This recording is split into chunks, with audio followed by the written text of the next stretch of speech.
மிகவும் செழிப்பான ஒரு நாட்டில் மக்கள் சந்தோஷமாக வாழ்கின்றனர். மனிதர்களும் மிருகங்களும் பாசமுடன் நேசத்துடன் அழகாக வாழ்ந்து கொண்டிருந்தனர். ஒருவருக்கொருவர் உதவி செய்து வறுமை என்ற நிலையை மறந்து சந்தோஷமாக வாழ்ந்தனர். எந்தவித பொறாமையும் இல்லாமல் எல்லோருக்கும் எல்லாம் கிடைக்க வேண்டும் என்பதில் உறுதியாக இருந்தனர். ஆனால் சில காலம் கழித்து அவர்கள் வறுமையில் வாழுகின்றனர் என்பதை பணக்காரர்களை பார்த்து தெரிந்து கொண்டனர். அவர்களுக்கு அந்த வாழ்விலிருந்து ஒரு பணக்கார வாழ்க்கை வாழ அவர்களுக்கு ஆசை வந்தது. அந்த மக்கள் அவர்களின் வாழ்க்கையை மேம்படுத்த வேண்டுமென்று கனவு மேலோங்கி அவர்கள் தங்கள் நாட்டின் செழுமையை பெற்று அந்த பணக்கார வாழ்க்கையை தேடி போக ஆரம்பித்தனர்.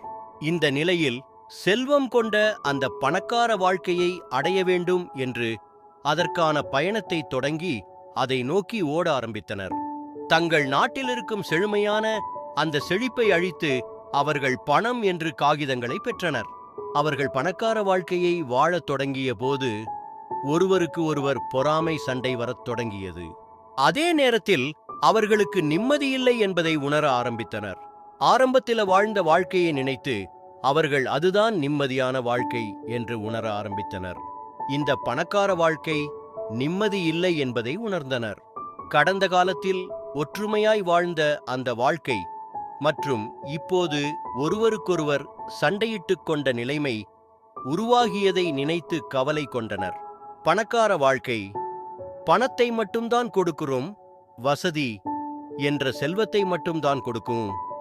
ஆனால் நிம்மதி காணாமல் போய்விட்டது என்பதை உணர்ந்த பொழுது அவர்கள் பழைய வாழ்க்கையை தேடி போவோம் என்று உறுதியெடுத்து மீண்டும் அந்த பழைய வாழ்க்கைக்கு போக தங்களை தயார் செய்து கொண்டனர். பின்பு அவர்கள் தங்கள் முதலில் வாழ்ந்த வாழ்க்கையை வாழத் தொடங்கிய போது அங்கு அந்த நாட்டில் செல்வமும் இல்லை, செழிப்பும் இல்லை, அத்தனையும் பறிபோய்விட்டது என்று உணர்ந்தனர். மீண்டும் தங்களது விவசாய வாழ்க்கை, ஒற்றுமையான வாழ்க்கை, நிம்மதியான வாழ்க்கை மற்றும் இழந்த அத்தனையும் உருவாக்க போராடி பின்பு அதை மீட்டெடுத்தனர்.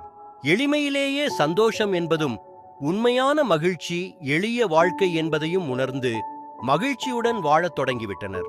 நிலையான சந்தோஷம் ஒற்றுமையில்தான் இருக்கிறது என்பதையும் பணக்கார வாழ்க்கையில் சந்தோஷமில்லை என்பதையும் உணர்ந்து தங்களது இந்த சம்பவத்தை தங்களுடைய வருங்கால சன்னதிகளுக்கு ஒரு பாடமாக எடுத்துச் சொல்லி பணம் என்பது நிரந்தரமில்லை, பாசமும் அன்பும் ஒற்றுமையும் தான் நிரந்தரம் என்பதை அனைவருக்கும் உணர்த்தி வாழ ஆரம்பித்தனர். இந்த கதையை கேட்ட நீங்கள் உங்களது வருங்கால சன்னதி